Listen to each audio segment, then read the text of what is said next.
Star girl యొక్క 11th episode janitor జస్టిన్తో ప్రారంభమవుతుంది. అతను తన అందమైన వైట్ స్ట్రీట్ హార్స్ను కనుగొనటానికి సహాయం చేయమని ఒక రైతును అడుగుతాడు. ఆ రైతు ముసలివాడైన జస్టిన్ను తన గుర్రాల నుండి దూరంగా ఉండమని అతడిని కోప్పడతాడు. జస్టిన్ తన గత జ్ఞాపకాలతో పోరాడుతున్నాడు అని మనకు తెలుస్తుంది. అక్కడి నుండి వెళుతూ అతను ఆకాశంలో పాట్ను చూసినట్లు ఊహించుకుంటాడు. అతన్ని స్టార్ మన్ స్క్వేర్ అని పిలిచి స్ట్రిప్సీ అతనికి సహాయం చేయగలడని అనుకుంటాడు. మరొక చోట ఒక బస్సు బ్లూ వాలీ సిటీకి చేరుకుంటుంది. అందులో నుండి ఒక వ్యక్తి దిగుతాడు.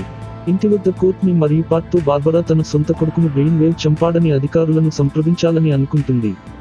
కానీ తమ మాట ఎవరు వింటారో తమకు తెలియదని తొందరపడి ముందుకు వెళితే ప్రాబ్లంలో పడతామని పాట్ చెబుతాడు. పాట్ కోర్ట్నీ మరియు మైక్ తీసుకుని బ్లూ వాలీ నుండి వెళ్ళిపోమ్మని బార్బరాను కోరుతాడు. కానీ ఆమె పాట్ను బ్లూ వ్యాలీలో వదిలివేయడానికి ఇష్టపడదు. ప్రత్యేకించి జోర్డాన్ భయంకరమైన ప్లాన్ చేస్తున్నట్లు ఆమెకు తెలుసు. వారు ఉండిపోతే వారు ఇబ్బందుల్లో పడవలసి వస్తుందని పాట్ అనుకుంటాడు. అంతలో డోర్బెల్ మోగుతుంది. మైక్ కోర్ట్నీతో ఆమెను చూడటానికి ఎవరో వచ్చారని చెబుతాడు. అతను ఇంతకు ముందు బస్సు నుండి దిగి వచ్చిన వ్యక్తి కోర్ట్నీ తండ్రి సామ్ కుర్టిస్. బార్బరా పంపిన ఈ మెయిల్ తనకు అందిందని పాట్ను పరిచయం చేసుకుంటాడు. కోర్ట్నీ సామ్ తన తండ్రి అని నమ్మదు. సామ్ కోర్ట్నీకి తన దగ్గర ఉన్న మ్యాచింగ్ లాకెట్ చూపించి అతను మరొకదాన్ని ఆమెకు ఇచ్చానని చెబుతాడు. అయినా కోర్ట్నీ సామ్ను కానీ తన తల్లిని కానీ నమ్మదు. పాట్తో ఒంటరిగా మాట్లాడుతూ సామ్ తన తండ్రి కాదని, కాస్మిక్ స్టాఫ్ తనను ఎంచుకుంది కాబట్టి తాను స్టార్ మాన్ కూతురు అని చెబుతుంది. ఒకవేళ స్టార్ మాన్ తన తండ్రి కాకపోతే హెన్రీ మరియు జోయి చనిపోవడం తన తప్పే అని భావిస్తుంది. మైక్ ఏమి జరుగుతుందో తెలుసుకోవడానికి ఆ గదిలోకి వస్తాడు. పాట్ అతనిపై కొంచెం కోపంతో అంతా సరేనని చెప్పి పంపిస్తాడు. బార్బరా సామ్తో ఎన్నోసార్లు తనను కాంటాక్ట్ చేయడానికి ప్రయత్నించానని, 1 సంవత్సరం పాటు తన కోసం వెతికానని చెబుతూ 1 దశాబ్దం తరువాత అతను ఇక్కడికి ఎందుకు వచ్చాడో తెలుసుకోవాలనుకుంటుంది. అతను నెలల తరబడి తనను కలుసుకోవడం గురించి ఆలోచిస్తున్నానని మరియు తన కూతురు గురించి తెలుసుకోవాలనుకుంటున్నానని సామ్ చెబుతాడు. కోర్ట్నీ సామ్తో మాట్లాడాలని అతనితో కలిసి బయటకు వెళుతుంది. హై స్కూల్ వద్ద జస్టిన్ ఇంకా తన జ్ఞాపకాలతో పోరాడుతున్నాడు.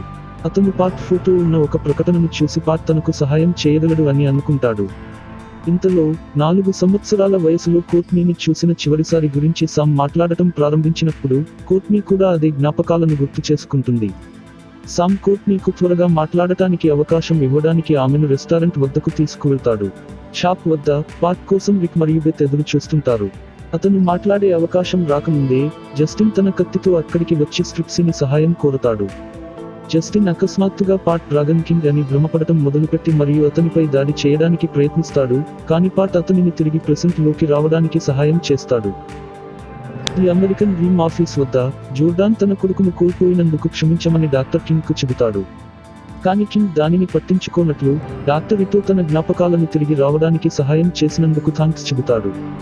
మరియు స్టార్ గర్ల్ కోర్ట్నీ విట్మోర్ అని జోర్డాన్ కు చెబుతాడు. ఆమె పెంపుడు తండ్రి పాట్ డుగన్ స్టార్ మాన్ యొక్క పాత సైడ్ కిక్ స్ట్రిప్సీ అని చెబుతాడు. జోర్డాన్ ఆశ్చర్యంతో అప్సెట్ అవుతాడు. కోర్ట్నీ మరియు పాట్ లను చంపబోతున్నానని కింగ్ చెప్పినప్పుడు జోర్డాన్ అతనికి వద్దని చెబుతాడు. కింగ్ తన టెలిపతిక్ పవర్తో జోర్డాన్ మనసులో చదివినప్పుడు బార్బరా కారణంగా జోర్డాన్ సంకోచిస్తున్నాడని తెలుసుకుంటాడు. కింగ్ తన మైండ్ చదివినందుకు జోర్డాన్ కోపం తెచ్చుకుంటాడు. కోర్ట్నీని కోల్పోవడం బార్బరాను సర్వనాశనం చేస్తుందని జోర్డాన్ చెబుతాడు. జోర్డాన్ యొక్క న్యూ అమెరికా ప్రాజెక్ట్ కోసం అతను తన సొంత భార్యను మరియు కొడుకును చంపాడని కింగ్ గుర్తు చేస్తాడు. కోర్ట్నీ మరియు పాట్ యొక్క బార్బరా జ్ఞాపకాలను తన నుండి చెరిపివేస్తాను అని జోర్డాన్ కు చెబుతాడు. ఎందుకంటే అతను త్వరలోనే మిలియన్ల మంది మైండ్స్ ను కంట్రోల్ చేయగలడు. అతను హెన్రీని చంపినప్పుడు తన కొడుకు యొక్క శక్తులను కూడా తాను గ్రహించినట్లుగా చెబుతాడు. అతను 6 రాష్ట్రాలతోనే కాకుండా దేశంలో సగం మందిని రీప్రోగ్రామ్ చేయగలనని అతను ఆశిస్తాడు. అతను త్వరలోనే తన మనస్సును మార్చుకోవాలని జోర్డాన్ కు చెబుతాడు. రెస్టారెంట్ వద్ద సామ్ కోర్ట్నీతో మాట్లాడుతూ ఎప్పుడైనా ఒక రోజు ఆమె కాలిఫోర్నియాలో అతనిని చూడటానికి వస్తే ఒకరినొకరు తెలుసుకోవచ్చు, వస్తావా అని అడుగుతాడు. కోర్ట్నీ సంకోచంగా అందుకు అంగీకరిస్తుంది. షాప్ వద్ద తిరిగి పాట్రిక్ మరియు బెత్ లకు Justin the shining night 7 soldiers of victory నాయకుడు అని అతని గురించి వివరిస్తాడు. అతని జ్ఞాపకాలకు సహాయం చేస్తుందని ఆశతో పాట్ వారి టీం యొక్క పాత ఫోటోను జస్టిన్ కు చూపిస్తాడు. మరియు అతని ఎక్యాలిబర్ గా పిలిచే అతని కత్తి జస్టిన్ కు మొదట ఎక్కడ దొరికిందో గుర్తుంచుకోవడానికి ప్రయత్నించమని అడుగుతాడు. అది ఒక గొప్ప కథ తన నుండి మళ్ళీ వినాలనుందని పాట్ అంటాడు. నైట్స్ మరియు డ్రాగన్స్ కాలం నుండి వచ్చిన జస్టిన్ ఆర్థర్ రాజు తనకు కత్తిని ఇచ్చినట్లు గుర్తు చేసుకుంటాడు. పాట్ అతన్ని బ్లూ వ్యాలీకి ఎందుకు వచ్చాడో గుర్తుంచుకోవడానికి ప్రయత్నించమని అడుగుతాడు. డ్రాగన్ ను అనుసరిస్తూ ఇక్కడికి వచ్చానని కానీ అతను పట్టుబడ్డాడు మరియు వారు అతని నుండి అతని గుర్తింపును దొంగిలించారని, ఎవరూ సురక్షితంగా లేరని పాట్కు చెబుతాడు. పాట్ జస్టిన్ ను విశ్రాంతి కోసం తన ఇంటికి తీసుకువస్తాడు మరియు బార్బరాకు ఏమి జరిగిందో వివరించడానికి ప్రయత్నిస్తాడు. ఐఎస్ఏ ఒక రకమైన మాస్ బ్రెయిన్ వాషింగ్ ప్లాన్ చేస్తున్నట్లు అనుమానిస్తాడు.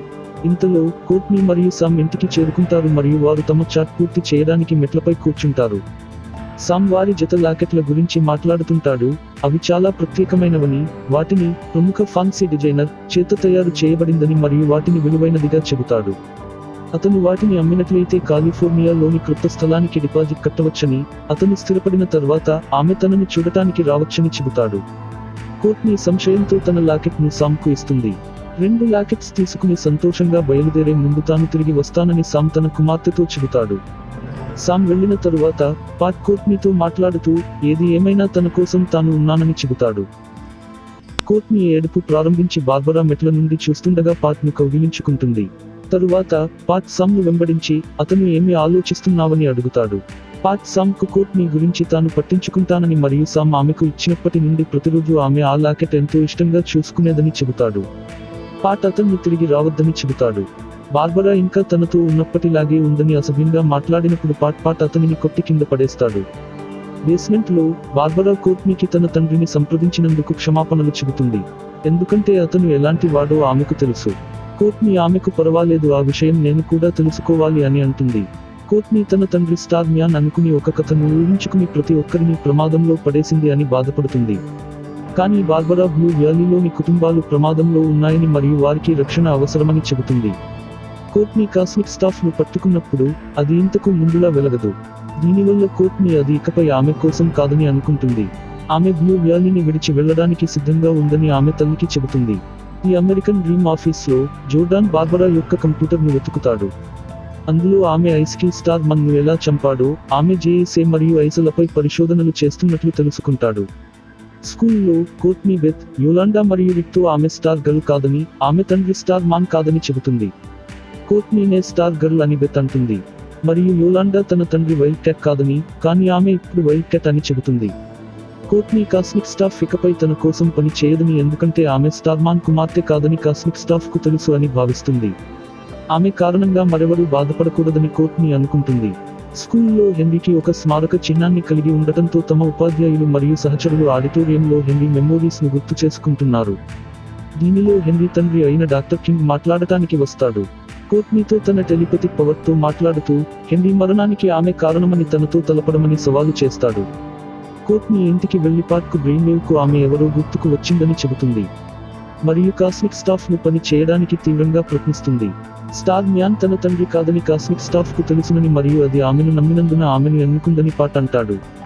హీరోలు ఎక్కడి నుండైనా రావచ్చు అని కాస్మిక్ స్టాఫ్ తనను మళ్లీ విశ్వసించే వరకు వేచి ఉండమని, కోర్ట్నీకి ఆలోచించడానికి సమయం ఇవ్వడానికి పాట్ ఆమెను ఒంటరిగా బేస్మెంట్ లో వదిలివేస్తాడు.